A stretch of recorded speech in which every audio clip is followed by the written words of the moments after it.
Hello there, darlings. Welcome to the Clockwork Cabaret. They are old, they are not hip. They are the weird answers that you didn't know you needed or wanted. And now, for a friendly reminder, this show is for adults. That darling DJ duo, Emmett Davenport and Lady Attercop, drink cocktails, have potty mouths, and at least one of them was raised by wolves.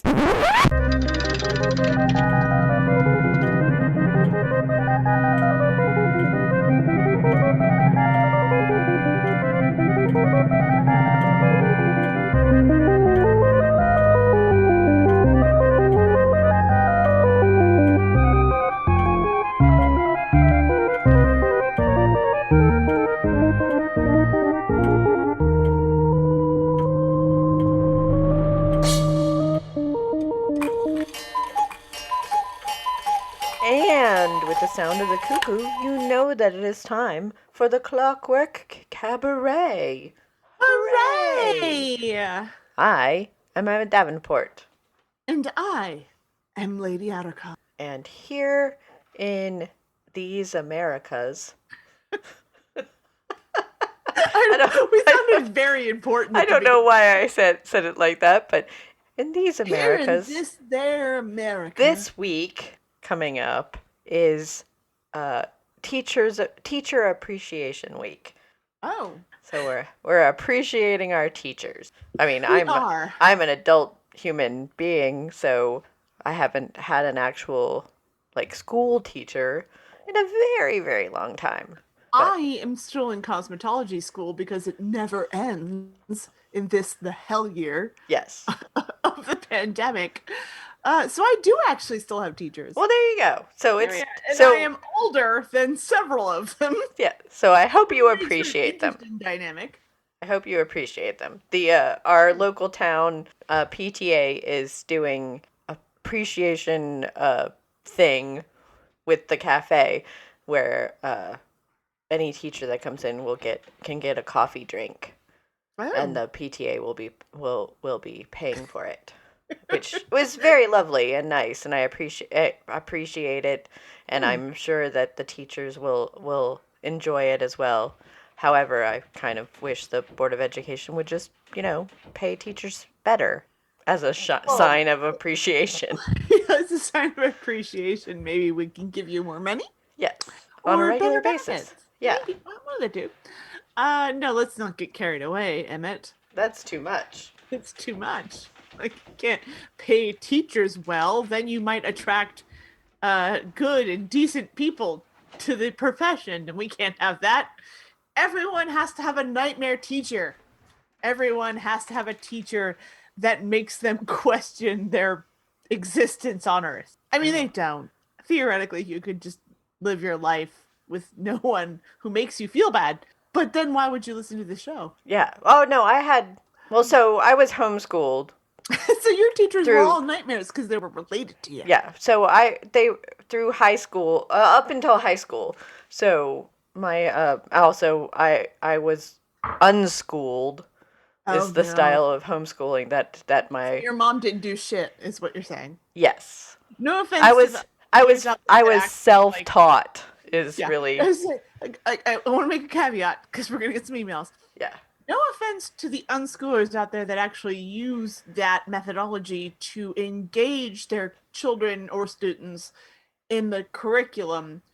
But the vast majority of people I have known that have been unschooled, their parents just use it as an excuse to not actually teach. Oh yeah. So yes, and in my case that was doubly so, and periodically throughout my childhood, my mother would get very concerned about our education and would have moments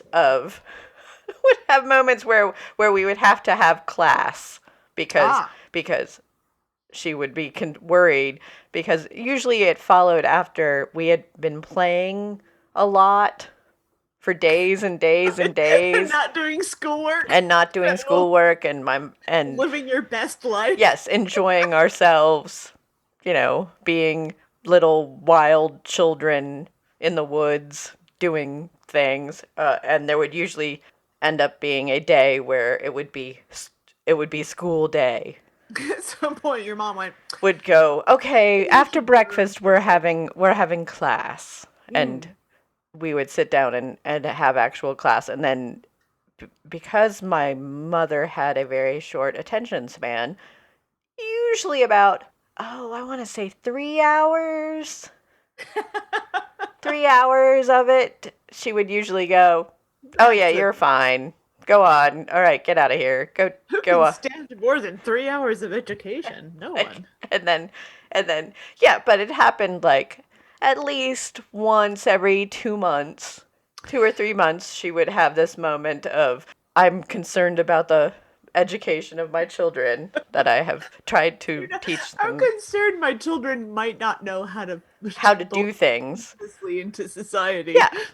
Yeah, and then usually, about 3 hours in, she would decide that, oh no, you're fine. You're fine. All right. You seem smart. You seem capable.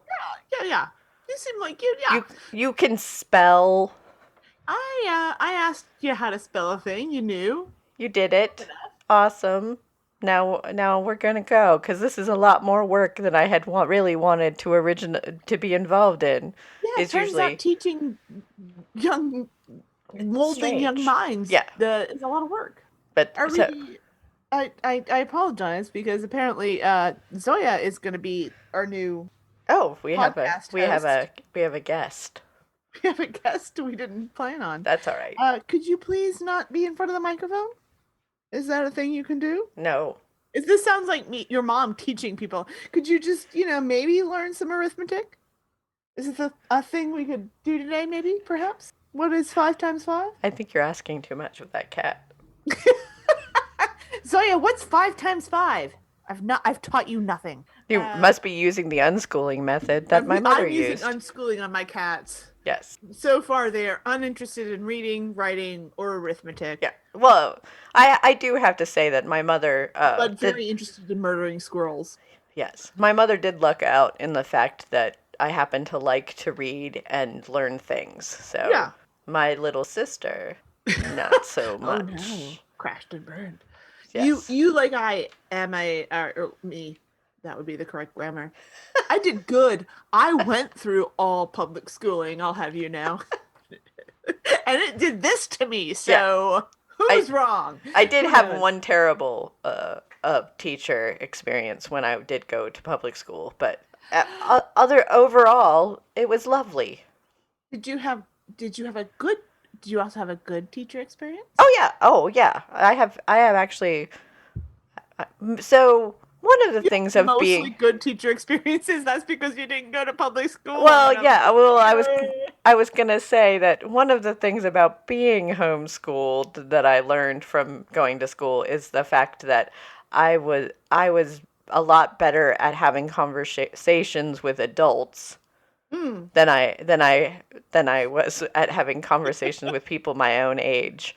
So whether or not that's a benefit largely depends on how you're looking at it. Yes, but my interactions with teachers was usually pretty pleasant. I mean, I had one really terrible experience with a teacher, and then there were a couple questionable teachers, but I did have a couple of favorites that are heavily etched on my mind as to these are the teachers that made me actually enjoy being in public school, because honestly I didn't want to. After about a year, I actually had kind of decided, oh, I don't know if I like this at all, and I would really like to leave. It's terrible, and it's awful, and it's a place that you were sent so that your parents can work. It felt like a prison.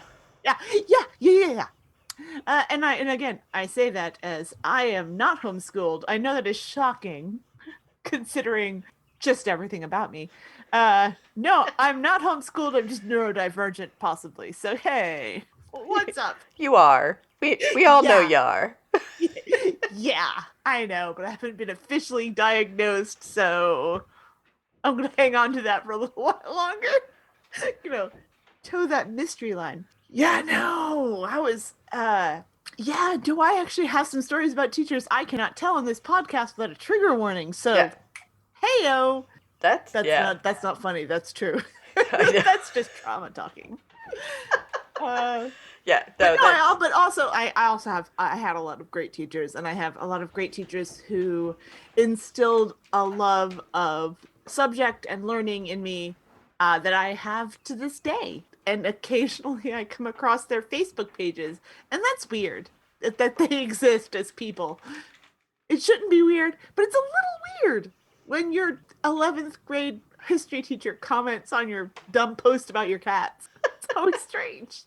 that is strange.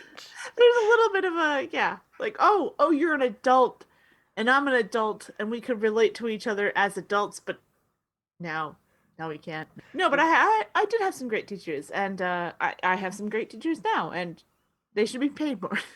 They should be given more than just free coffees. I agree. Yes, my I am We I had we were looking for a new barista at the cafe, and we had a lovely young homeschooled child messaged me asking me about a job, and that they are 14 and they're getting their worker's permit, and it was adorable. It was very adorable and sweet, and I had to say no, yeah. but but it was still 14. one of those like, oh, forever I'm just going to be surrounded by other homeschooled people. Well, We all glom to each other. I mean, and hey, they didn't know I was homeschooled. Hey, the neurodivergent as well. Don't leave us out of the conversation. Yeah, exactly. I had a job when I was 14. Yeah, you worked for your family though. No, I was responsible for the 2 small children. Oh, you babysat. Yeah, well, babysitting is a weird. It's a weird, its own thing. I did it for 8 hours a day. Oh. Yeah, no, I was responsible for a 3-year-old and a 6-month-old for 8 hours a day. Well, no, actually, take that back, because she did get home before 5 p.m., so it was probably somewhere between 5 to 6 hours a day. It just felt I was like responsible for a 3-year-old and a 6-month-old, not dying on my watch as a 14-year-old. Yeah, for the whole summer. Because when you're broke, the thing is, your family can't afford, child services. I don't know what daycare, childcare. Daycare. And you also need a job because you're clearly old enough to bring home some bacon. So get out 1 there. 1 equals 2. What is this, Victoria? This is in Victorian times. We're not sticking you in a chimney. We're just making you watch children. I was in a house, and I didn't have a cell phone because it was before those existed, and I didn't have the money for a beeper. And that aforementioned 3-year-old did dislocate my knee at one point. Oh yeah, no, I also had babysitting jobs. Don't worry. I had some. That's why I don't have kids, because.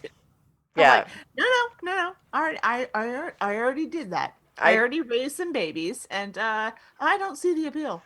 I babysat for a young, I want to say he was 9 or 10, and he outweighed me and outheighted me by quite a bit. He was already like a whole human size like an adult man. Me. Yes, it was he was very tall. He was very, very tall. It was when I was like 16. He was the son of the child's librarian at the public library, and he was a great kid. I felt bad for him because people would assume he was a lot older than he was because of his size. Yeah, and that is an actual problem, and that is very sad. Yeah, and it was terrible. My stepbrother was the exact same way. He was a big kid for being and still being a kid, and but I made the mistake of roughhousing playing. With my charge, and once that had happened, the the power shift had occurred, and there was absolutely no way that I was ever going to be in charge again, because he could literally pick me up and put me on a shelf. You can't ever let them know No. that you're bigger and stronger Yes. than you. That's rule one. I know, but I was. It was one of those, like, we were playing, and like I was keeping entertained. We were having just a good old day, and then next thing I knew, he had put me up on the kitchen counter, and then I realized, Oh no. he can bodily pick me up and put me wherever he wants, and that means that, yeah, and then it's like, oh, which also means that he knows that he can get to the cookies that he's not supposed to have, because it's above the it's sitting, they're on the refrigerator. There is no, I have no control. And you can't stop him. No, there's no stopping him. No. And so that was the point where, when his mom came home, I had to very nicely say, this has been great. Your kid is great. I can't do this. I'm just not physically strong enough. I am too tiny. I'm too tiny. So, and you may not have experienced this babysitting, but I certainly did. And I would like to clarify, before I tell this horrible story, that I babysat for other people other than families. This is not a family issue. Yeah. But did you ever, as a preteen, young teen babysitter, have to deal with a little boy who tried to grab your boobs? Oh yeah. So I babysat a couple kids that were like under 5, like no, these were post toddler young gents. Oh no, so they were testing the waters of, can I grab a lady's boobs?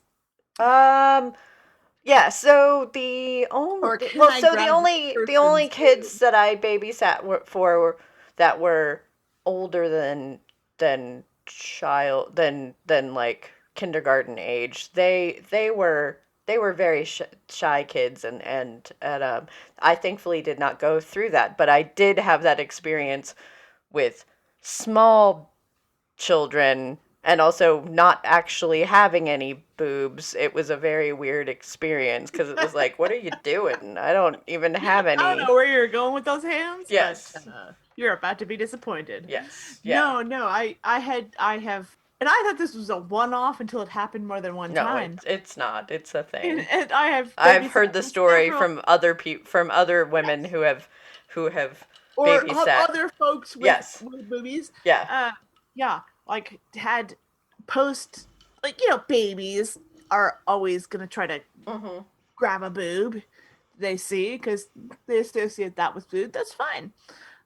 These were all post toddler children, all young children that had been assigned male at birth and leaned that way, as far as I knew at that time, and tried to take a cheap, I don't know. Well, as my as a childhood friend of mine once said to me, I won't embarrass him by calling him out by name, but he once said very loudly to his mother, "Some women don't like you to touch their breasts."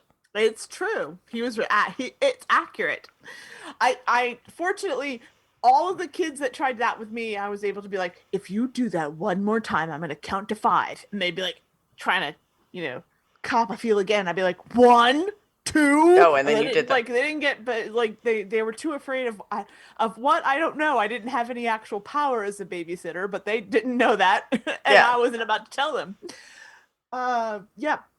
The best thing I ever heard from a kid was a small boy.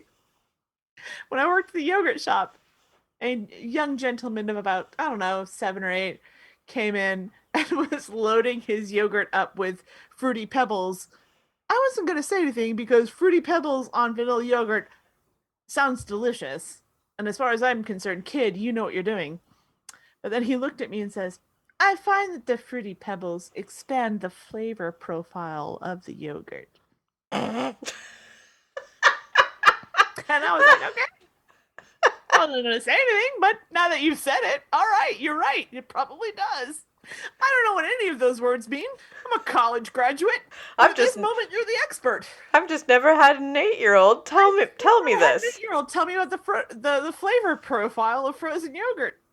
And then the woman who, the young college age woman who was clearly his nanny said, "Oh yeah, no, I took him to the park one time." And I was kind of chuckling to myself. She's like, "He watches a lot of Food Network," and I'm like, "Yeah, he does." She went, "Yeah, one time when he was about 5, we went to the park, and he decided he was going to go into the restroom by himself." And I said, "Okay, are you sure?" And he said, "Yep, nope, I'm ready to pee someplace by myself." And he went into the urinal, and when he came back out, I was like, "So how was it?" He said, "That place had this stench of humanity." I Oh, was like, "Oh, well, dang. that's true. He's not All right. lying. Right, Gershwin, you're not wrong." So what we're saying is that teachers are heroes Yes. because they deal with your little weirdos that want to grab their boobs and tell them about the flavor profile of Fruity Pebbles. And on that, I'm pressing a button. You're listening to Mad Wasp Radio. So since we bashed children horribly, Rightfully so. Yeah. let's talk about some of the teachers that we actually liked. Okay. And are we are we lying to protect their identity? I mean, you could give them a name so that they don't know, or you could say who they are. It's totally up to you. One of my favorite teachers that I had through elementary, middle school, high school, college was definitely Miss Muso, who was our advanced English, my senior year English teacher, who had a great love of classic, like, really historical classic novels. Her favorite book ever was Beowulf. And in order to inspire us to love Beowulf, I think I've told this story before because we talked about Beowulf. Yeah, because we talked about the comic that you Yeah, made. and she would yes, she was the teacher that I drew that comic for because I knew she would appreciate it. She would have us trip into class. We all had to bring our own quote unquote steins, which was whatever, like, cupware you could bring into class, and we would scream "Beowulf!" and slam the glassware onto the desks before every class while we were doing Beowulf. She also ran a contest when we read Canterbury Tales. She did a contest where we all had to tell a story roughly based on Canterbury Tales, and it was since Canterbury Tales was presented as a contest, the class assignment was presented as a contest, and whoever won and did the most creative retelling of the story for their class got to attend a luncheon that was catered by a local Italian restaurant. So you got lasagna if you told a good Canterbury tale. Ooh. Yeah, because the original Canterbury Tales, they were all competing for a supper, and she made us compete for lunch. Nice. And I would like to report that me and my partner won that Canterbury Tale. We had costume changes, we had puppets, and we had original songs that we had written for the event. And we got lasagna. Nice. Was it good? It was very good. It was actually the Italian place that me and my family went. It's a good place. It was CJ's in Plantation, Florida. They no longer exist, but shout out to a real one. They live in your heart. They live forever in my heart. Well, one of my favorite teachers would have to be Mrs. Fogg, who was the Western Civ teacher. And Mrs. Fogg had a wall covered in the family tree of the Greek gods. Oh. That a former student had made for her. It was an illustrated tree with the connections and everything that she would lovingly take down for the every year when it was, and then put it back up at the beginning of the school year because you weren't allowed to Right. leave that stuff up. And then also she had medieval weaponry hanging from her ceiling that she Oh, had to dang. then take down every year, that that a former student had built for a presentation. And then there was a wall with Like, all of wait, this. wait, hold on. Back up for a second about the medieval Yeah. weaponry. Like, Yeah. what? Like a flail, a morning star. There was a sword. There was an axe. There was like that a student had made for the class for a That class is presentation. wild. Yeah, it was awesome. And then on another wall there was all of the steps of mummification. Yes, yeah, yeah, and I loved her. Yeah, She was great. We had a we had a very, very intensive World War II module that was she really delved into it to make sure that we were all very, very aware of the horrors of World War II, to the point where at the end of the module we all got to watch Indiana Jones and the Last Crusade, because she was like, and now it's time for a palate cleanser. cathartic to watch. Here, watch Harrison Ford. punch Because some we need to watch Harrison Ford punch some Nazis, because we actually my world history teacher, we actually had something very similar. Living in South Florida in the 90s, there were a great deal of Holocaust survivors that were in the area at the time, and we actually my teacher brought the A and B students to a special, I don't know, like,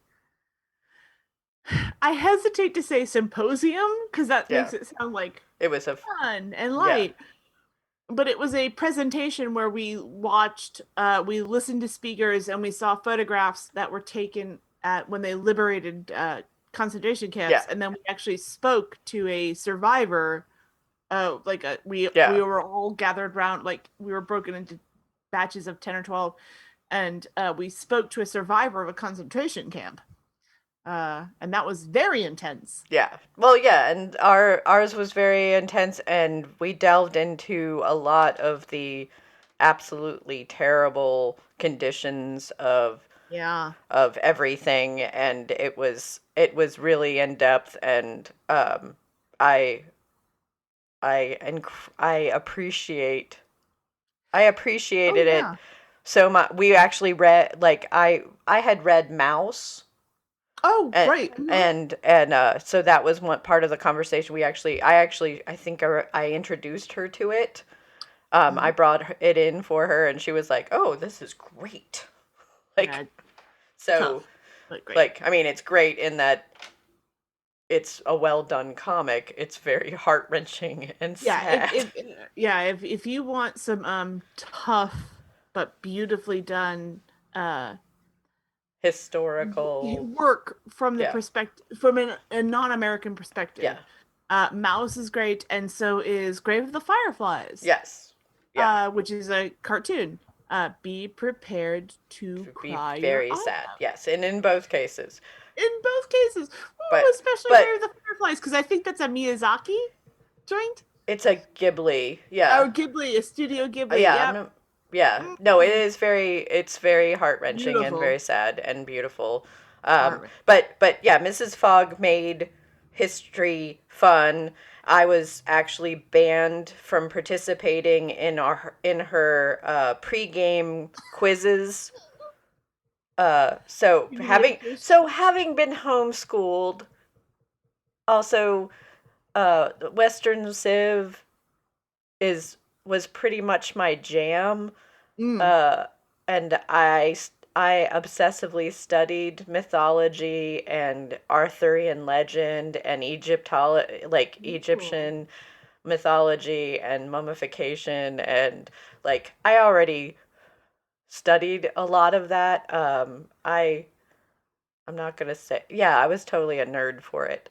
Um, and she would do before her quizzes on, she would have quizzes on Monday, and on the Friday before her quizzes, she would do like a Jeopardy game, um, to basically kind of get everybody to Yeah. be in the Yeah. mindset, and it would Learn some stuff. help cement answers and things. And after about the You had been banned oh from the quizzes because you third got too many right answers. yeah Right. the third time that we played the Jeopardy pop-up game before the quiz, I was told that I could keep the scores for everybody. um Oh yes, have she also been there. she saw Have, she have also been there. Yes. Well, and she was on her quizzes, there would be, she usually had at least one, if not two extra credit questions. And so my score was usually like 104. Our, I and I know this sounds like we're bragging. No, about I our am, career. in no way am I bragging, because I felt so terrible. Yeah. No, I once ruined because Miss Muso, again, one of my favorite teachers, not my favorite teacher, but one of my favorite teachers. She graved on a curve, you know. Yeah. But she did it for all the classes. So she taught 6 Yeah. classes of senior English, and whoever got the best grade on that score, that would be the 100, and she graded the rest on the curve based on that best score. I once ruined the curve on a quiz for a novel I didn't read.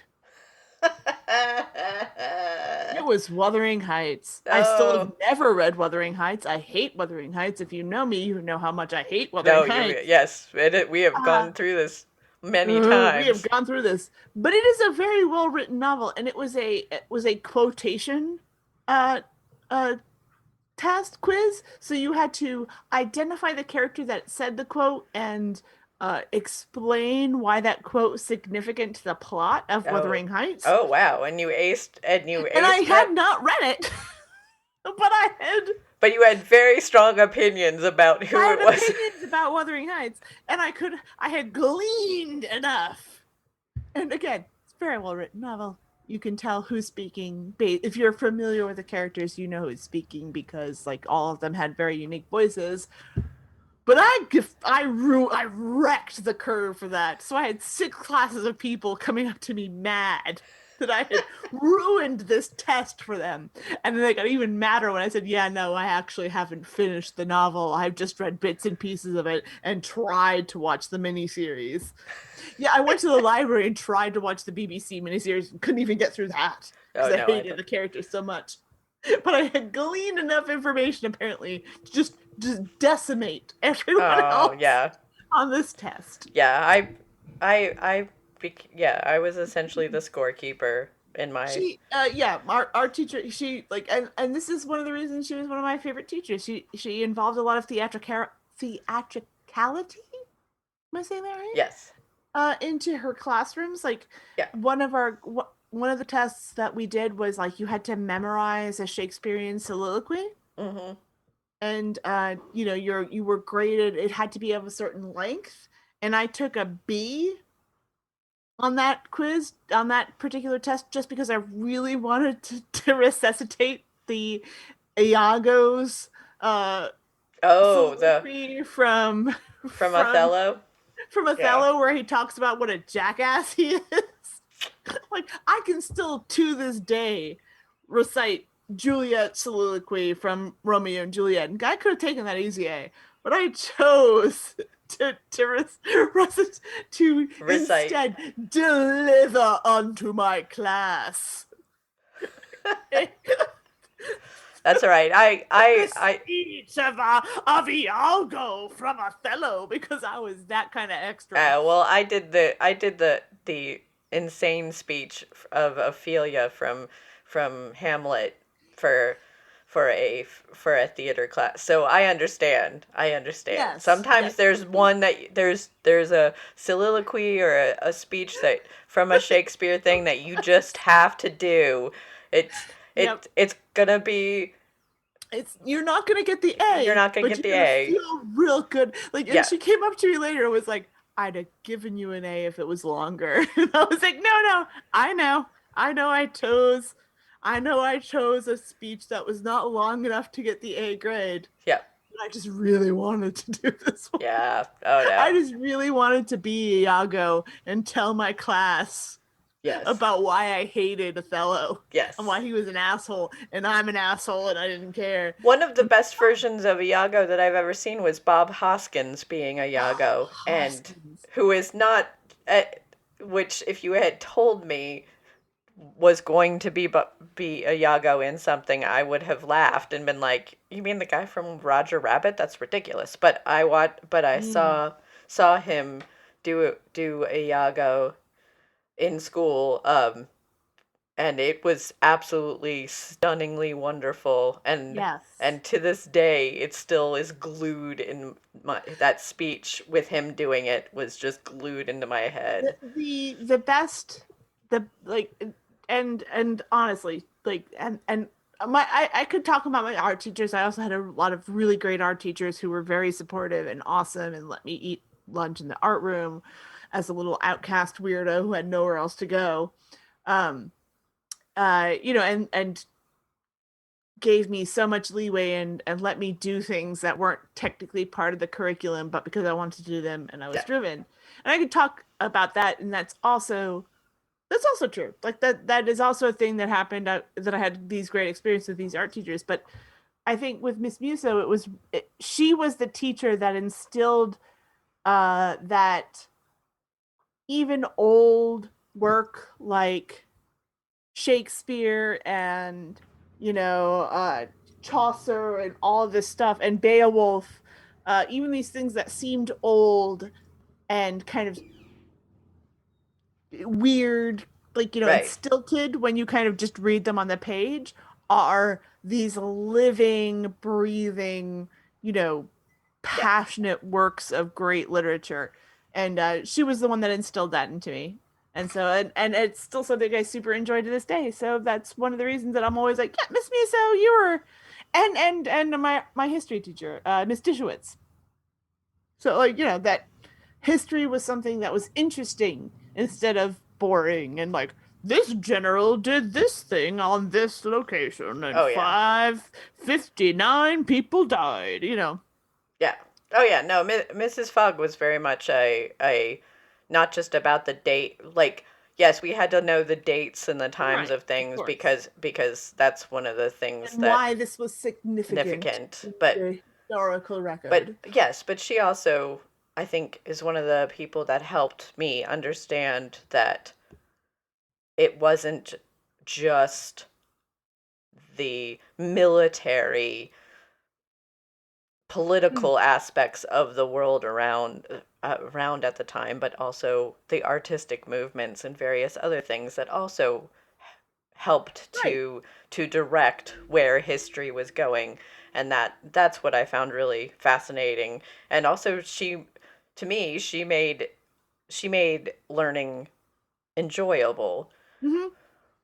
And yeah, same with my graphic arts teacher, who actually was supposed to be my drafting teacher, but he decided that he wanted to teach a graphic arts class and essentially asked his drafting class, "Hey, I'm going to open up the graphic arts lab downstairs. Anybody interested in learning graphic arts instead of drafting? If you do, come down with me." And I was like, "I would like to learn that, sure." Yeah, I had when I was in college, the teacher that headed up the Sigma Tau Delta, which was the English nerd club in my school. I think it's the English Honor Society is the correct term for it, but whatever. She was like, "Hey, if I taught a class that was Chaucer in the original Middle English, would you guys sign up for it so that I can justify teaching Chaucer in the original Middle English?" And we all went, "Yes, please." We would love to learn about Chaucer in the original Middle English. Bunch of nerds. That is how I took a class about Troila and Cressida in the original Middle English. And with that, we've actually nerds. a bunch of nerds. We've actually Thank you, teachers. Pay thank them you. more. Pay them a decent living wage. So many of them have done so much for so many people, and they get burned out, and they end up spending their own pocket money on supplies and things in order to help get help teach children new things, and they definitely deserve more. They're not just babysitters. I mean, there are some that act that way, where they're definitely, we could tell horror stories, horror but we stories. choose not to. Yes, but yeah, so it definitely is worth. They're worth more. They're worth more. Whatever they're paying, whatever they're getting paid, it's not enough That's right. to deal with your children. You know what your children are like. You know they deserve a raise. There's a reason you're sending them to someone else for 8 hours a day. It's the reason you're not unschooling It's them not at just the home. rule. It's not just because of the laws about education. It's because There's a reason you're not paying a 14-year-old to dodge sexual assault by your 9-year-old. Come Yes. on. These are all things. And we've actually That's talked. what we use as a bumper. This to is sell a this. weird way to end the show. That's me saying that. That's Yes. how we sell the show. This is always how this show goes. It And just if you starts like off this weird. show, this thing we do, this Clockwork of Cabarets, you can help support it on Patreon, on Coffee, on Instagram. We're all the places. Go to agonyauntstudios.com and see how you can help support the show. Yeah, I'm going to choose now to add a bumper. Yes. What's up? This has been the Mad clock. Wasp, you're so happy you picked this up. And with that, this has been the Clockwork Cabaret. She is Lady Attercop. There, Emmett Davenport. And it's not work we do. It's love. This is Mad Wasp Radio, home of the hits.